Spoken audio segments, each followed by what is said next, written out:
2024. This is the Arlington County Board of Equalization hearing. We have 4 members present for a quorum, and there's 5 cases on the agenda. They're all being heard in one testimony. So the RPC numbers are 20012-354, 20012-355, 20012-356, 20012-357, and 20012-358. Mr. Colucci, you can start with your 12 minutes and talk about these properties, sir. Okay, all right. So I think this will be pretty quick. So to sort of narrow the scope here, I don't really have any issues with, oh, by the way, let me introduce Mike Marshall. Mike Marshall is the head of the management company that manages these properties for the owner.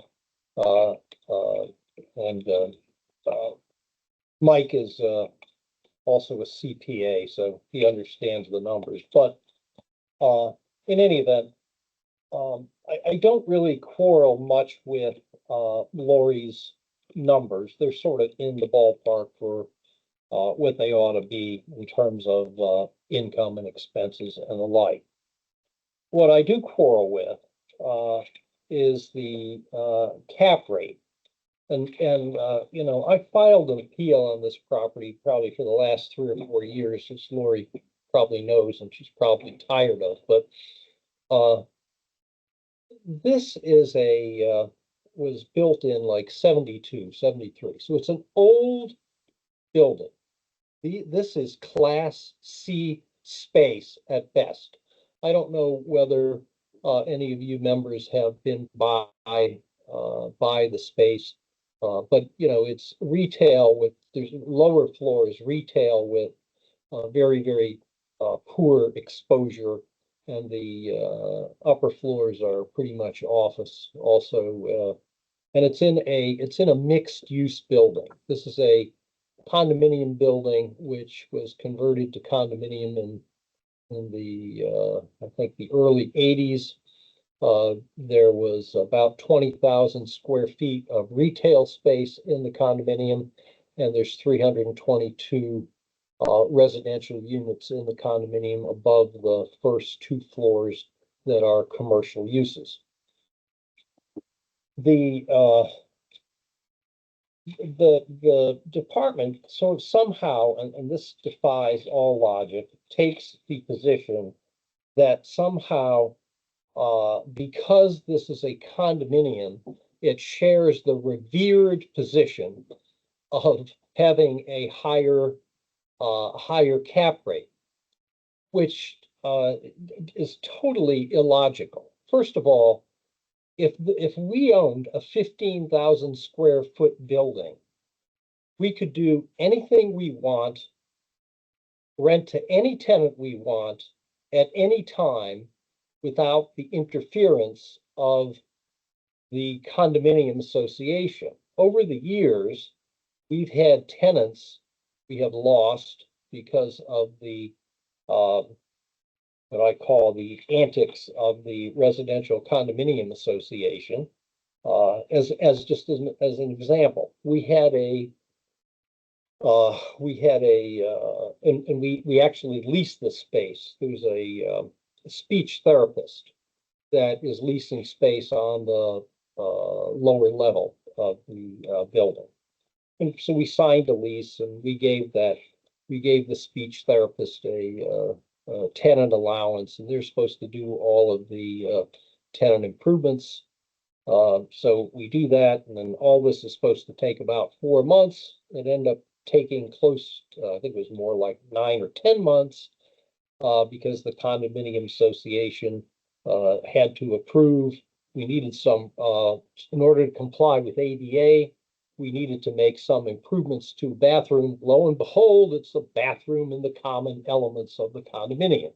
So the condo association has to go through their, you know, all their process.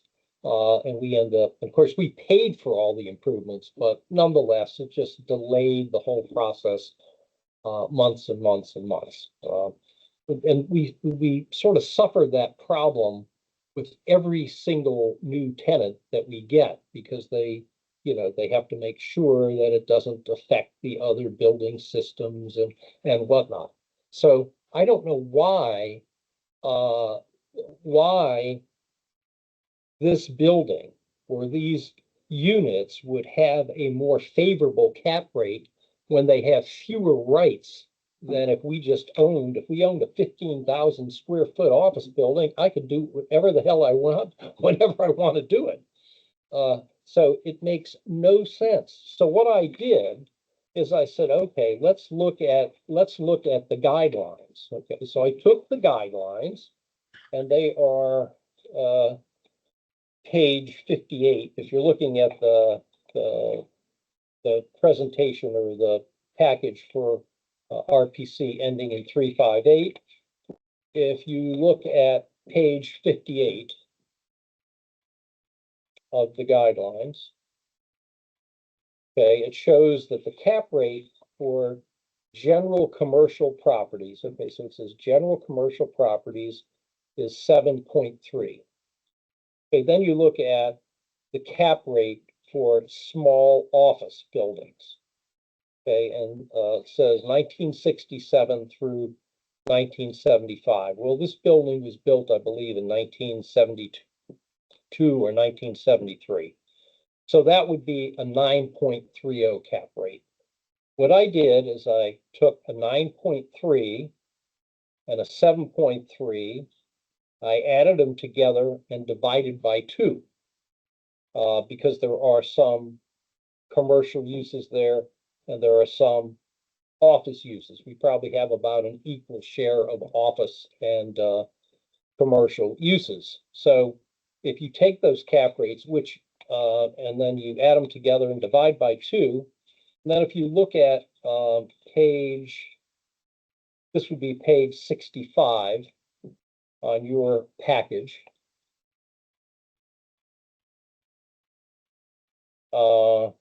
So what I did, and by the way, this does it for all of the units. This is the aggregate for all the units, not just RPC 358. So if you look at the reconstruction that I did here, and then if you look using an 8.3 cap, which is really just an aggregation of those two cap rates we looked at from the guidelines, you get an aggregate value of 1,944,410, and then right beneath that, it shows how that would be allocated just on a percentage basis ratably among the 5 condominium units. So that, in a nutshell, is pretty much how we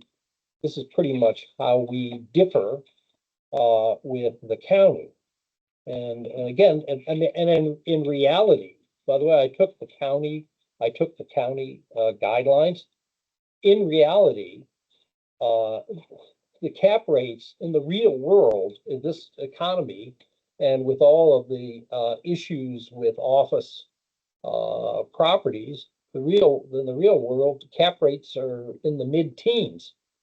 And again, I'm not arguing that. I'm just saying take the county's cap rates, but use the right ones for this type of building. Because again, the fact that it is a condominium is merely a form of ownership. It doesn't confer, and in this case, it confers less rights on the owner than would a freestanding building of the same size. So in any event, I would therefore request that the board reduce the overall assessment of all 5 to 1,944,410, allocated as shown on page 65. And to be very candid, there's no way in the world that this property could be sold for that number. But that is really all we're seeking based on the guidelines. And that's my presentation. Okay, thank you, sir. Ms. Ruskin for the county, please. Thank you, board. Thank you, Tom and Mike, for being present this morning. Okay, as you've heard, my presentation, I have combine multiple RPCs on my summary page. And that's primarily because the income and expense statement cements all these RPCs together as one.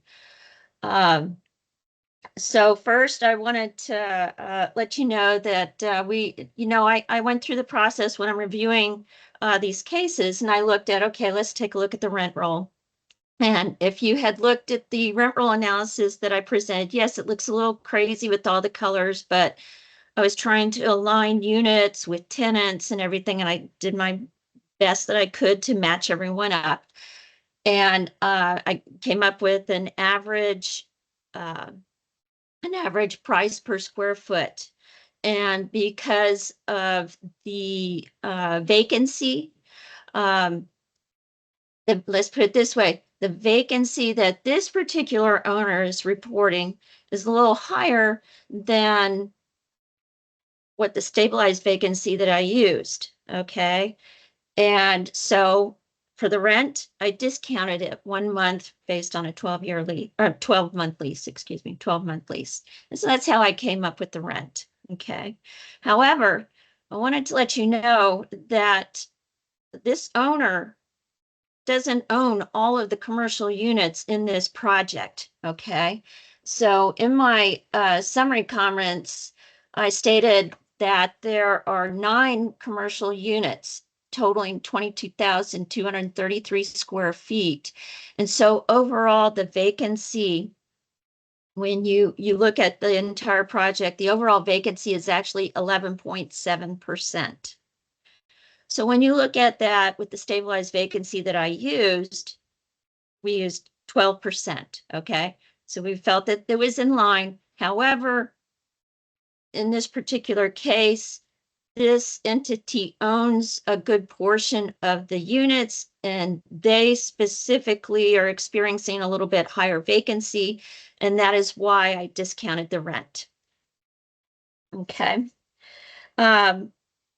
Now, this particular owner is disputing our cap rates. Okay. So we don't just, when I'm coming up with the cap rates, when I'm developing the cap rates for the year, okay, I don't just take a look at, okay, let's find something between retail and something between office. I don't do that. It's the same thing. All our guidelines are built on that specific PCC. And this one is 290, which is commercial condos. So I don't mix big office into this. I don't mix the retail into it. I don't mix small office in this, okay? My guidelines are based on specifically commercial condo units. And one of those, when you're trying to differentiate between commercial condos versus the freestanding, there's several factors, as the owner has stated. Ownership is very different, okay, in a commercial condo project than it is for a freestanding building. You've got ownership. Your management, okay, management is done differently between those two property types. And your operating expenses are different. Especially above all, your decision making. So you really can't just reach in and use small office cap rates or the big office building cap rates. We stick with analyzing commercial condos, and that's how we came up with the cap rate.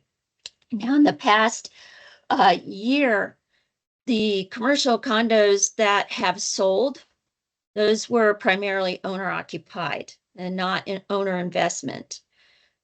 So when I was, but when you look at the price per square foot on these properties that have sold for commercial condos, the lowest price per square foot I have is $228 per square foot. And that's out Langston Boulevard. It's not a mixed use. It's just a single, it looks like a little townhouse thing. And that one was $228 a square foot. I have other sales of commercial condos that sold at $375 a square foot, $357. and some older sales at 401 and 657. But in the last year, the low end of the range, the very low is $228 per square foot, and the high end is $375 per square foot. Now, the January 1 assessment for this particular property, these units combined, was $201 per square foot.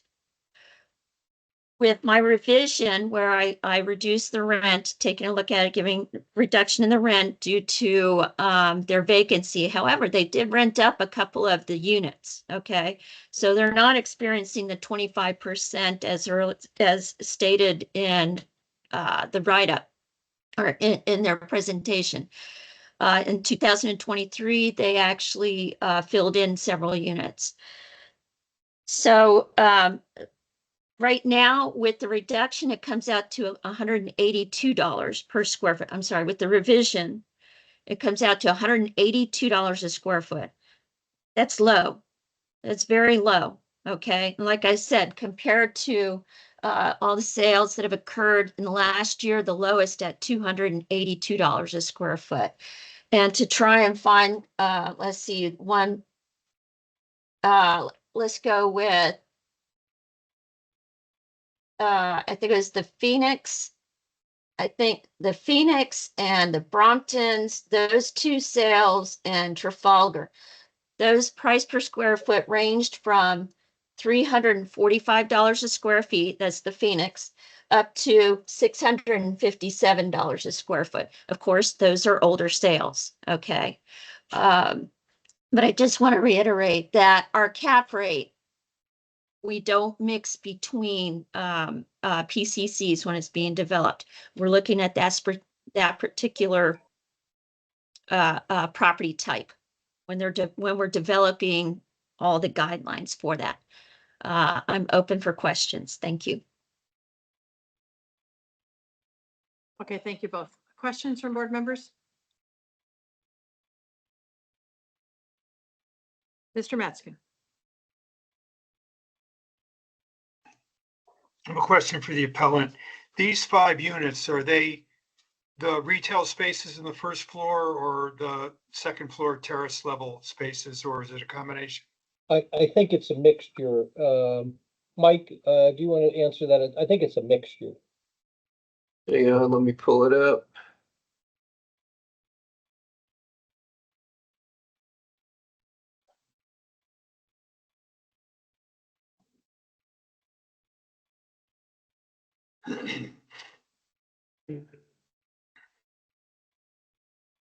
It's a mixture. Okay, some of that. Okay. I'm looking at my other questions, most of which you've answered already. Yeah. Yeah, also, Mr. Matzkin, I guess some of these things, they're, I would say, a hybrid. So for instance, the last lease we signed was with a speech therapist, okay? So I don't know whether that's viewed as, I mean, it's really an office. It's like a doctor's office. And then we have also on the first floor, we have a chiropractor who's been there many, many years. And then I guess the other one we rented recently, Mike, wasn't that the guy who does the weights and it's like a fitness place or a small gym. Yeah, it's I think it's called Sigma Health. It's I guess it's sort of like a personal trainer gym. Right. Yeah. Mhm. Yeah, it's a mix. It's a hybrid. It's an unusual place. I've been in the building many, many, many times. I've placed several clients there in the past. I had one other question. I'll let it go. Anybody else? I just have Mr. Yates.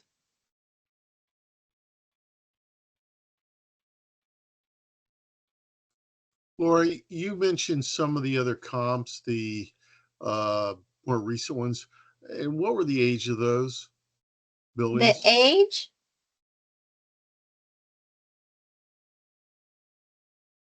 Uh, 1979. That was the one at $357 a square foot down on Langston Boulevard. Nottingham Square. Another one at, another Langston at the $228 per square foot one, that was in the same project. And that's $228 per square foot. 1979 is the year built.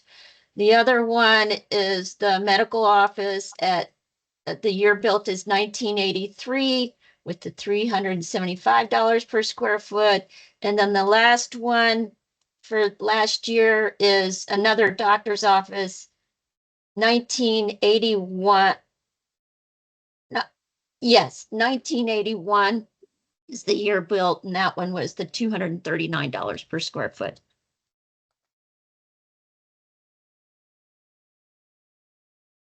Mr. Mattson, go ahead. Thank you. I remember my other Thank you. question, which I didn't write down.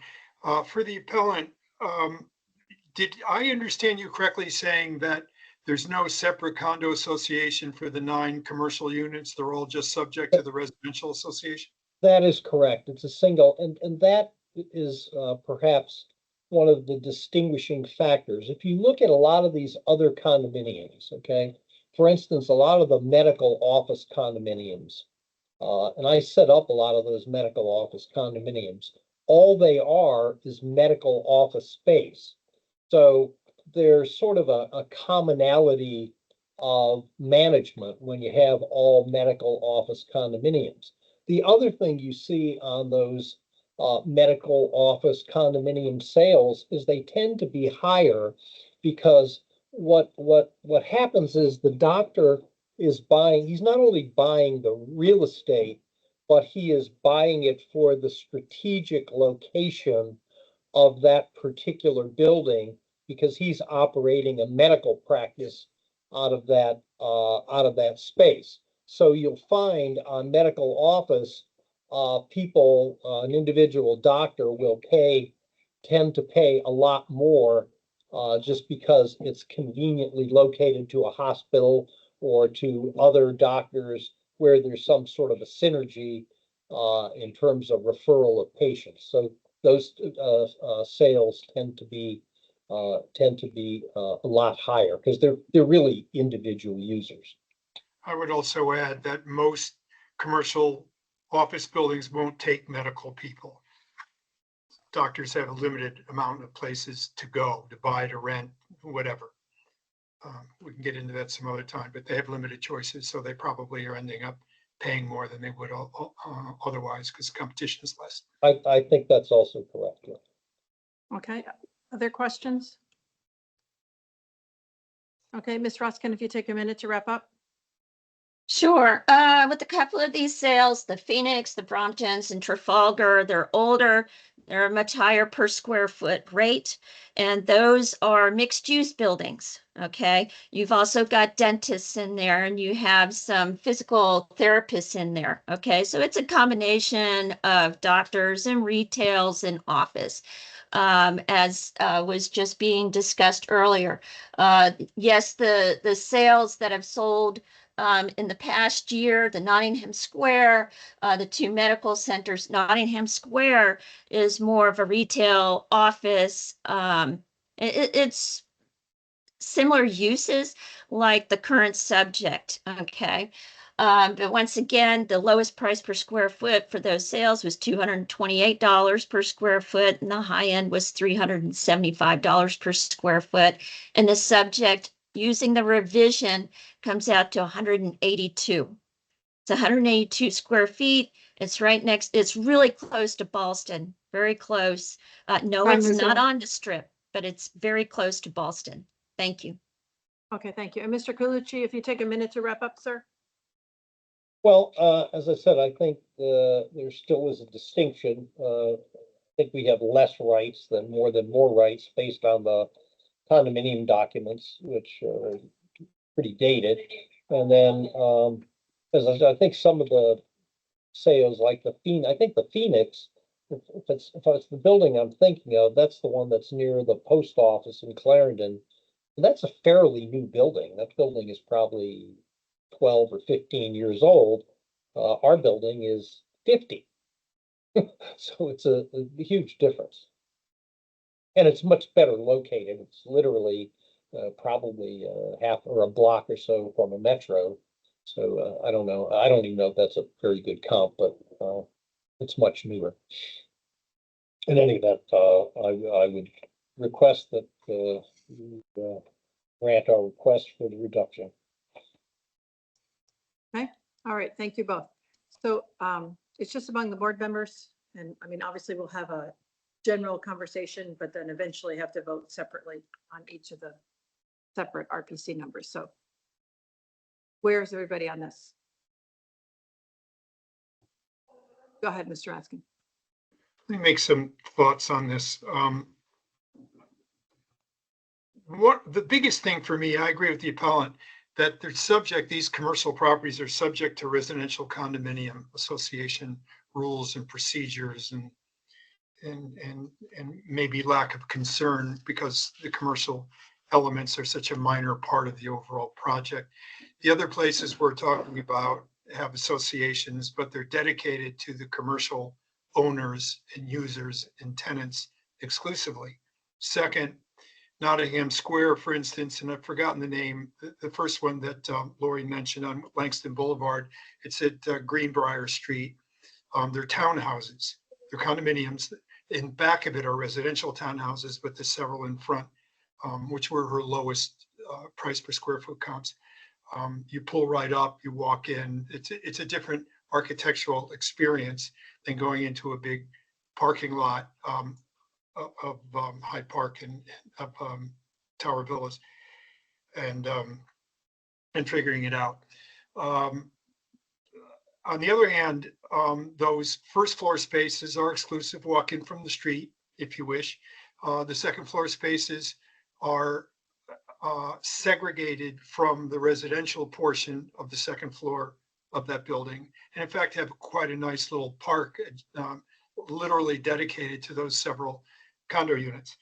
I can't get past the fact, though, back to the beginning, that the being subject to condo rules and procedures that aren't at all sensitive to the tenant, the owner's specific rights is a big detriment.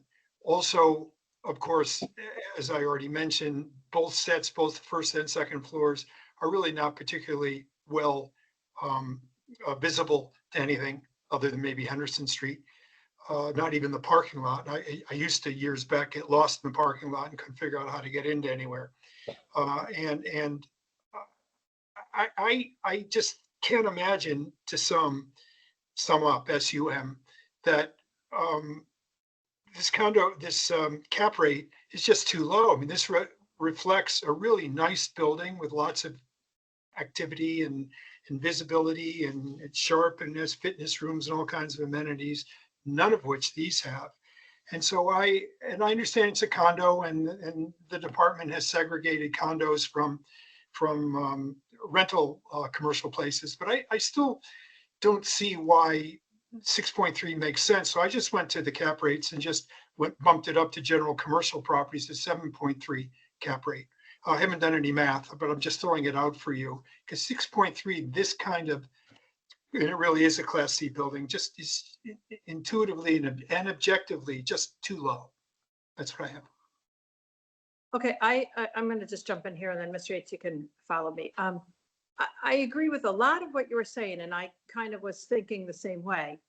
And I think, the appellant, made an argument. It's an old building, it's Class C. If it, was freestanding, he could, do anything he wants, and he's got less rights because of the condo restrictions.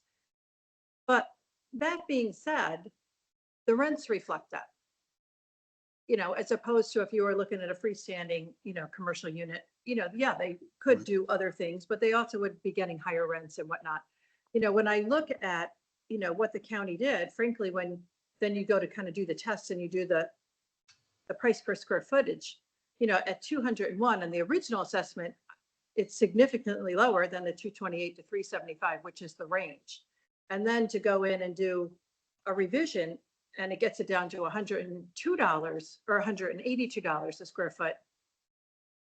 I think the argument then that it's, on the cap rate doesn't hold water for me. Because I just look at the value and then do the check of the price per square unit. Even with the restrictions, You know, and the county, I think, again, was generous when they went in and did the revision on the vacancy based on theirs, as opposed to all the vacancy in the building of all 9 units. I mean, I think it was more than fair to drop it down to the 182. You know, so that's just my thought, but Mr. Yates, you had your hand up. Well, first, I was gonna ask Ken, so you're basically saying because of the condo rules and, some of these things that Mary mentioned in the age, this thing's its own class of condominium. It doesn't fall into any of the other ones, really. As far as I know, that's right. Now, but I do think, Mary, There must be one you made a somewhere. great point as far as the income. Right. I think, And there are, oh, sorry, I didn't Yeah, mean to that's interrupt you, valid. but there's also other older high-rise buildings that have commercial in the bottom that it would be equalized. Because again, the rents offset that. You know, they're not getting the same rent as a freestanding commercial unit, commercial condo unit. Mr. Penaranda? Well, I was originally thinking on the same path as Mr. Matsky, and I did do the numbers based on that general commercial cap rate of 7.3. But yeah, I agree with you. Looking at the rates that Ms. Roskin used to do the revision at, lower than the average that they're pretty much getting over there. I think that was a fair revision.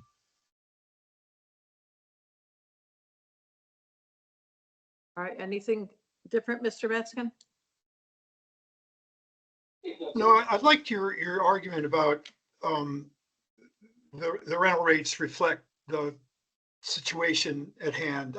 And that's legitimate, of course.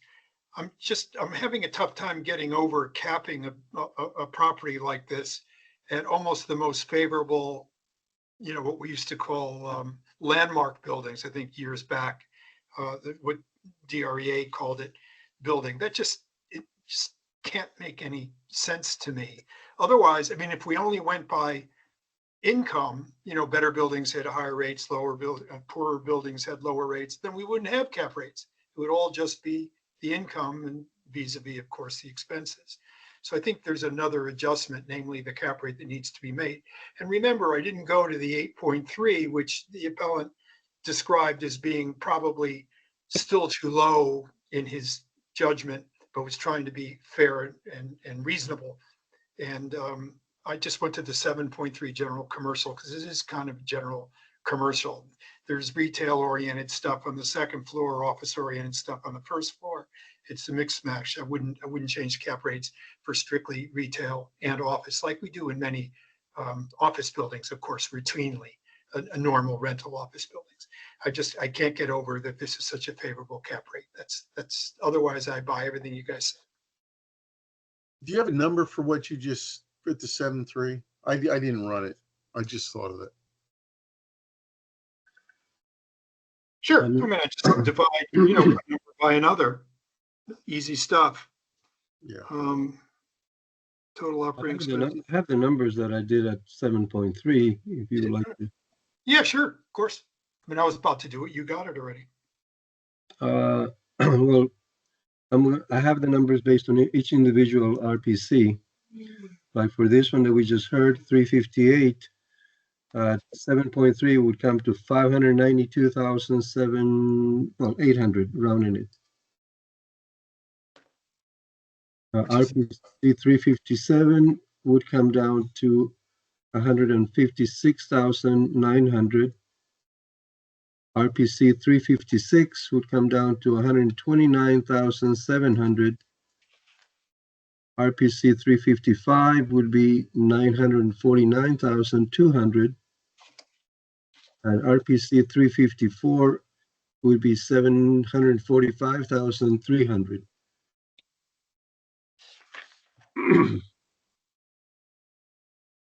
The first one, just for the heck of it, would be a little under $167 a square foot sales price, which is remarkably low. Yeah, that's what I'm saying. I mean, I agree in concept to everything that you're saying, and it seems off, but when you run the test of the actual number of price per square foot, I just can't live with that myself. Yeah, fair enough, fair enough. You know, All right, so I believe we're in agreement. So I am going to move on the first case, which is RPC. And I just need Jose to check on the numbers here because I'm working off very small print. RPC 20012-354, unit C4. I will move to accept the county's revised number of 812,000. That's correct, and I'll second that. Okay. Motion and a second by Mr. Penaranda. All in favor? Aye. Aye. Aye. Okay, that's unanimous. It's reduced to the county's revised number of 812. The second case, RPC 20012-355, unit C5. I will move to accept the county's revised number of $1,034,200. That's correct, and I'll Okay. second that one also. Okay, motion and a second by Mr. Penaranda. All in favor? Aye. Okay, that is unanimous. The third, RPC 20012-356, unit C6. I'll move to accept the county's revised number of 141,300. That's correct, I'll second that one. Okay, motion and a second by Mr. Penaranda. All in favor? Aye, that is unanimous. The fourth case is RPC 20012-357, unit C7. I'll move to accept the county's revised number of 170,900. That's correct, I'll second that. Okay, motion and a second by Mr. Penaranda. All in favor? Aye. Aye, that is unanimous. And the final case is RPC 20012-358, unit C8. I'll move to accept the county's revised number of 645,800. That's also correct, I'll second that. Okay, motion and second by Mr. Penaranda. All in favor? Aye. Aye. Okay, that also is unanimous. All right, Okay. yes, Mary, Mr. would you repeat the logic? The logic is, yes, I will. Based on the fact that despite it being an older building, Class C, and if it was freestanding, they could do some, rent it to pretty much anybody, that the rents would influence the total value of the property. And the fact that the original assessment had it at $201 square foot, the reduction that the county did averages out at $182 a square foot, when the average for the county is $228 to $375 a square foot. So it's well below that. And there are other equalized older residential units that have commercial units on the first and second floors. Long explanation. Okay. All right, that completes the agenda. Thank you, everyone. Does anybody have any other business? I have one item for the board members. Tomorrow, case 162 has asked to withdraw. So we'll just have to vote to accept that withdrawal tomorrow. Well, thank you. I think take the rest of the day off. Thank you, Mr. Colucci. And just for the record, you only used 9 minutes of your 12. Oh, well, you guys owe me 3. Thanks. There you Bye-bye. go. Well, the check is in the mail. All right. Thank you. Thank you, Take care. board. Have a Thank nice you, day. board. Thank you, Tom and Mike. Thanks. Thank you. Bye-bye. Yeah, okay, so we will stand adjourned here at 10:38. Reconvene tomorrow morning in person for the board members, Wednesday, August 4th at 9 a.m. Thanks, everybody. Sounds good, thank you. Thank you.